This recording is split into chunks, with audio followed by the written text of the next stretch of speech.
Hi, good evening, everybody. Welcome to J560, Managing Online Public Relations. Again, I'm Ben Reisinger, a professor, and we're here every week to talk about some aspect of new media, social media, and how it connects with PR. And last week we were talking a little bit. That's my dog that you hear whining like that. She sees another dog, so when Nala sees another dog, she wants to go play. Basically, we were talking last week, and we ended up talking about Facebook, and excuse me. Hey.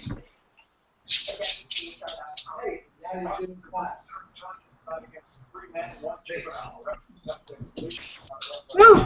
Sorry, everybody. We live on the second floor of our house, and so she sees people and dogs walking on the first floor, and she just loves to kind of whimper and growl at them. So last week, again, we were talking Facebook, and we were talking some Facebook fun, and I was telling you guys how I kind of have my love-hate, with Facebook, and because it stinks that you can't reach people like, you wish you could, but then, you have to use some money and get that going. But we didn't really touch base on the personal side of Facebook, your personal branding, how you guys are doing some things. So just a couple anecdotes. Let me get my dogs are going nuts. They're playing. I'm the only one here right now. Okay. So, with personal stuff, I mean, honestly, really, there's no dog issues. How that goes. Yeah, you guys rock. I got to turn that on. All right, there we go. Woo! Yeah, everybody loves dogs. So, basically, Facebook, it is great. It is awesome. Personal branding, it can do a lot for you. If you're looking for a new job, or if you're just trying to get yourself out there, if you're trying to promote a blog, something like that, it really is an amazing tool. And the organic reach on the personal side has not fallen down like the organic reach on the business side. So that's a really cool thing. Most of you guys have probably already done this, but just go through and do an audit of your personal page. I mean, oh, were you saying something, Ryan? Do you want to say something? No. Oh, okay. I'm sorry. I'm going like that. Oh, you're cool. So yeah, do an audit. I'll tell you, I had to do an audit. I'd had Facebook since 2006, and I'd been graduated from college for 7 years at that time, and still I had some stuff on my Facebook page that I had to get off of there. And it was around 2010 that I probably did my audit, and there were crazy stuff. So please, does anybody here, the four of you guys that are on, think you might have some stuff that you got to take off your Facebook page? Just ask. Everybody when I good? started dating my wife, I found out that there was. Yeah. Yeah. I had some. True that. You had what? I said I had some pictures from an event that we did with Hooters, and she deemed them inappropriate, so they were quickly removed. I had old girlfriend pics. I had to get rid of old girlfriend pics, which I just hadn't even thought of. But then, she's looking, oh, look at that. I'm like, oh, yeah, that was a few years ago. And I forgot I had that still on my Facebook page. So, on a personal branding, standpoint, that's kind of why, again, I have you guys post very frequently on Facebook, with using the hashtag. That way we can monitor each other.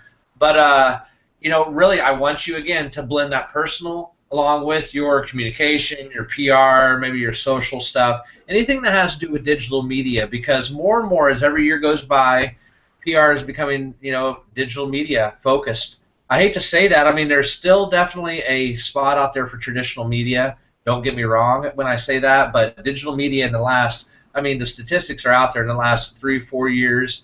Every year it's doubling, if not tripling, what people are spending on it and things like that. So it really is here to stay. With Facebook, personally, I keep my stuff open. I think I told you guys this, to friends of friends. And, that way, hey, if they're a friend of mine, hopefully they're connected with some good people, and so they can see some stuff. But, yes, you can lock it down to just your friends. And then, again, there's also still, okay, got that. There's also still the opportunity. I don't know if any of you guys do this. A lot of people don't. I do it with a few different things, but I have groups set up in my Facebook. So I have a group that they see everything that I post, everything anybody else posts on my page, this, that. Then I have a group of okay friends, maybe more business contacts that just see what I post. They can't see what other people post. I got some crazy friends out there, which I'm sure we all do. And, they comment on something or say something. So I utilize, two groups. But, I mean, you can break it out into all types of different groups. And, honestly, that's a way to do it if, you do want to, it's becoming more and more of a business thing. Oh, hey, how you doing? And, not everybody, but somebody might send you a friend request. They'll hit an add friend, and you really don't know this person, but they've met you. They think you're cool, and they just want to know what's going on. So maybe for those people, it would behoove you guys to use a special group. That way you can monitor and what messages from your own personal page on Facebook are being disseminated down to them. So that's about all I really wanted to just go off on Facebook and just finish up our discussion. Still, with Facebook, I'll tell you, it's the necessary evil that's out there.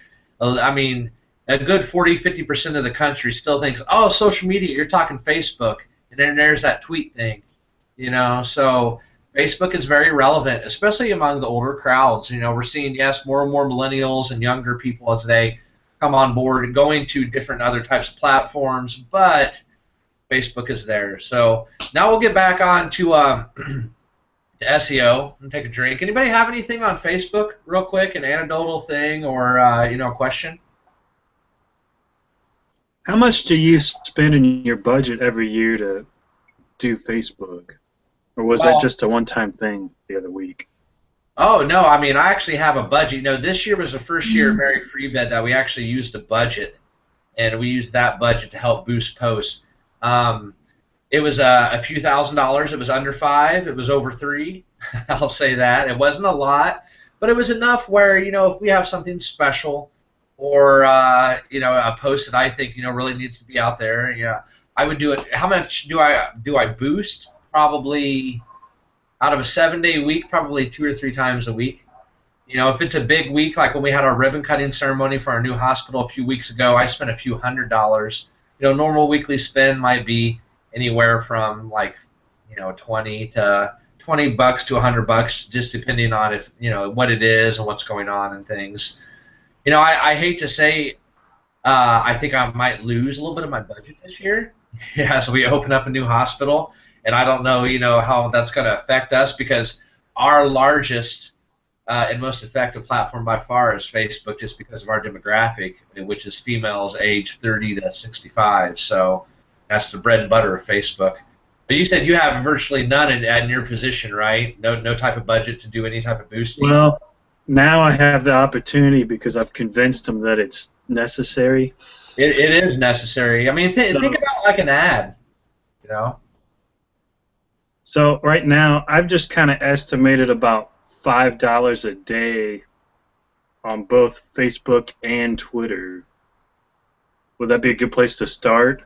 Sure, I mean, it's low, and again, I don't think you need to boost every day just to boost. Like I said, I don't boost every day on Facebook and on the business side, and really, you have to test it.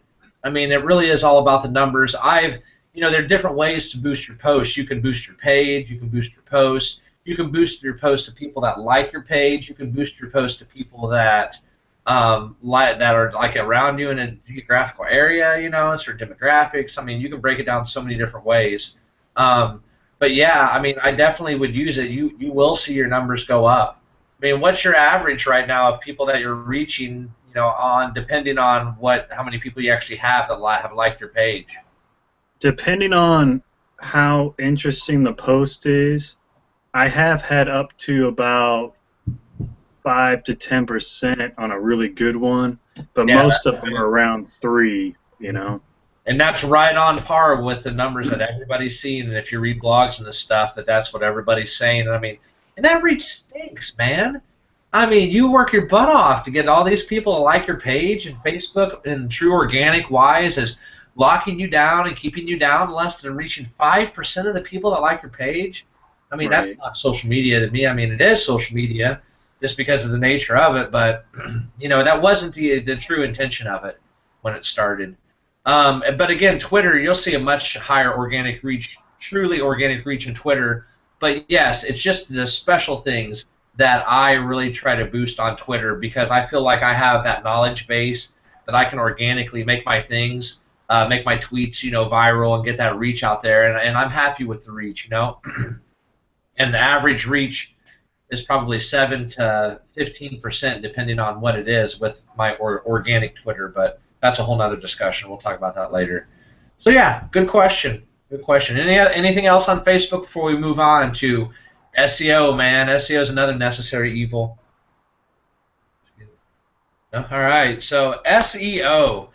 A lot of people think, oh, hey, we're PR, we're communicators, we don't need to know SEO. That's just the sniky little website guys, and stuff like that. And you've heard that there are those SEO companies out there. Does anybody here actively do SEO? Get it? No? Okay, so I'm going to basically start at kind of the basic level of this to help explain it to you guys. So you've probably heard two terms, SEO and SEM. Does anybody know the difference between the two? Okay?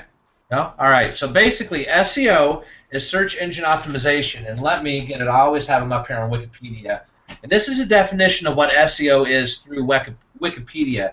SEO, or search engine optimization, is the process of affecting the visibility of a website or web page in a search engine's natural or unpaid organic search results. Okay?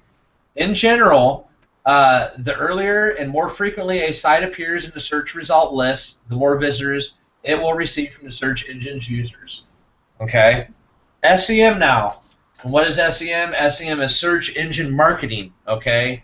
Now, search engine marketing is a form of internet marketing that involves the promotion of websites by increasing their visibility in search engine page results through optimization and advertising. So basically, SEM is a paid version of SEO. That's the easy way to kind of break it down. All right. Now, SEO, for those of you, we all have our websites now. We all have our WordPress sites. There is a widget for WordPress that's called SEO Yoast, or Yoast SEO, Y-O-A-S-T.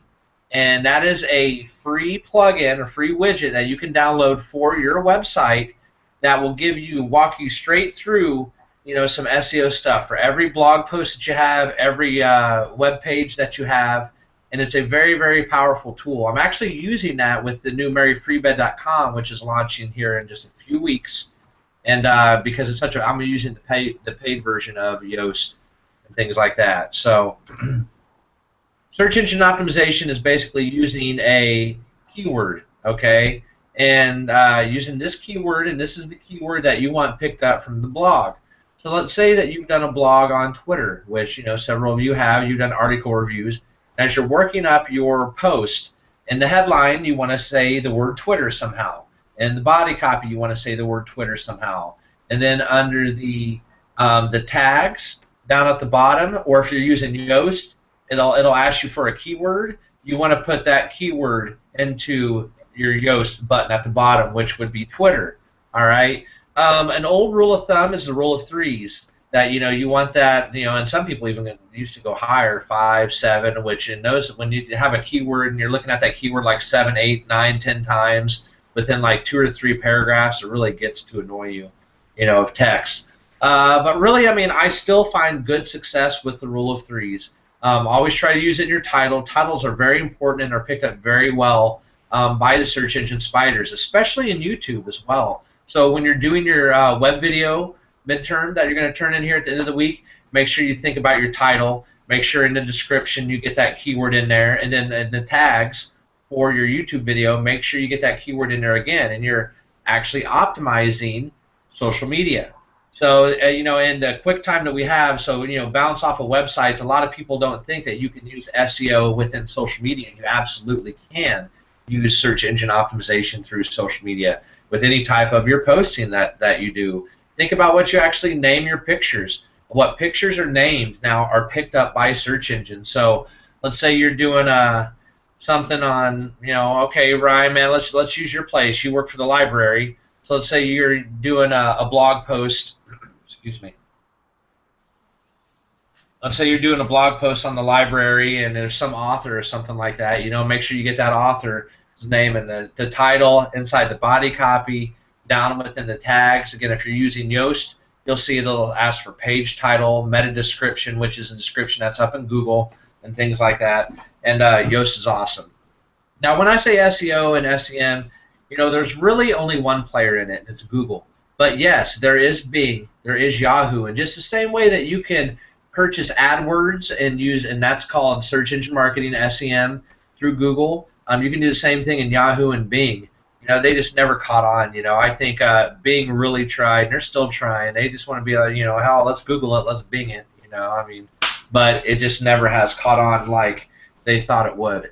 So SEO, again, is something that you need to have that base knowledge. And if any of your jobs that you're at, if you're over a website or something like that, ask if you have a web developer, if you have an in-person, or if that person is you, do some reading. I sent everybody today on OnCourse the beginner's guide to SEO, and it was actually from Yoast, who I'm talking about. And that link in the resources section of OnCourse is awesome. It's broken down into chapters. It walks you through pretty much anything that you would need to know about SEO. And plus, there are a million other white papers out there. If you Google it, there we go, say Google, and Google SEO, beginner's guide to SEO. YouTube it. Go on YouTube, and there are a ton of videos too that walk people through that. So, with SEO, don't get into the big practice again of keyword stuffing. That'll just hurt your blogs. That'll hurt your pages, of your website, and you'll get dinged by Google. But again, really try. I think the rule of three, keeping it within your headline, keeping it within the body copy, keeping it within your tags, is a good way to do it. And you can go over three. Let's say a lot of times when I'm writing blogs at Mary Free Bed, I'll have the word rehabilitation, which is a tag that I like, to get picked up, or rehab. But rehab is very hard because when you say the word rehab, people think of drugs or alcohol. And we used to pay for the word rehab through our SEM efforts, and we stopped doing that because it just wasn't worth the return on investment for us. And so now we strictly stick to the word rehabilitation. Such a long word, and people don't know how to spell it, even though it's a pretty easy word to spell. But yeah, okay, so SEO again, do it. Please help yourselves out. Help your own websites out, that you're using here for class. Download a Yoast. Help your own businesses out if you're in charge of the website efforts. And even if you're not, if you're in the same department, really talk to whoever your web person is. Right now they're probably, and this is, hit or miss a little bit, but they say about 50% of people out there that have websites don't even bother with any type of optimization, thinking about any type of SEO, thinking about how to put those keywords and those tags within their website, within their blog post, within every page that they have. It's truly important stuff. And you probably never thought as a PR person or as a communicator that you would need to be thinking about that. But that's a big deal. You may not be the person building or creating your website, but you are the person that needs to help come up with the tags, with these keywords. What is relevant for your search. If you guys use Google Analytics, and Google Analytics you can connect to your WordPress sites as well. Google Analytics has a free tool in it, okay, in AdWords. And Google Analytics AdWords, you can actually plug in keywords into that, and you can look at their relevancy, and you can look at how within certain geographical areas and this and that, they stand up against other keywords, and that can help you, find some things that are truly, would be good to help you organically without having to pay, get out there and promote, yourself, your brand, or your product. But then again, and I'll flip side this again just to do a little bit of SEM, okay, and search engine marketing. You can also use AdWords just to look up what's relevant to say, hey, Google, I want to spend this amount of money, and I have this amount of budget per day, and only spend this amount of budget per day on whatever that might be that you're working on.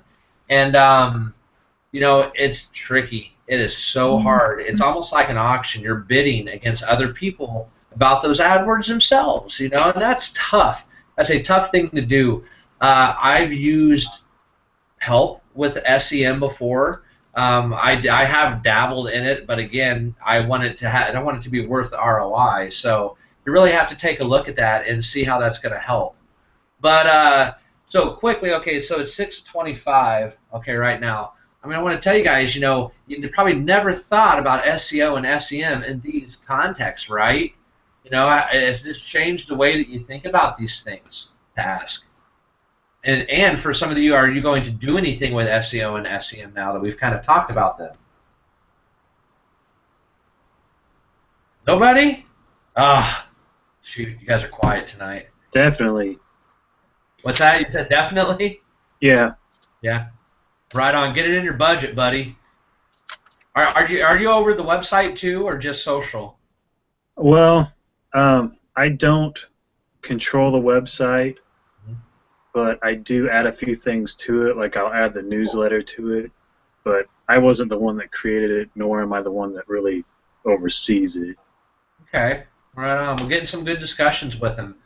It's cool. And then, so on a final note here, think about SEO with your web video tags that you're doing here. You know, when you create your midterm projects, again, make sure that they're in, and you sent me on Course your link by 9 p.m. on Sunday, and I'm really looking forward to getting those. And you'll see a quick turnaround with them. I'll try to spend a lot of time on Monday and get those done. So that's it. Hey, there's a little bit about, again, we touched on a few things here. I wish we had longer times to hang out, but Facebook, a little bit of business and a little bit of personal. We touched on SEO, which is search engine optimization, and SEM, which is search engine marketing. So, again, all some key factors if thinking about going into being, a PR person, or if you already are a PR person or a communicator, that you just might have to use them. So, thanks, everybody, and I will see you in 2 weeks. Bye-bye.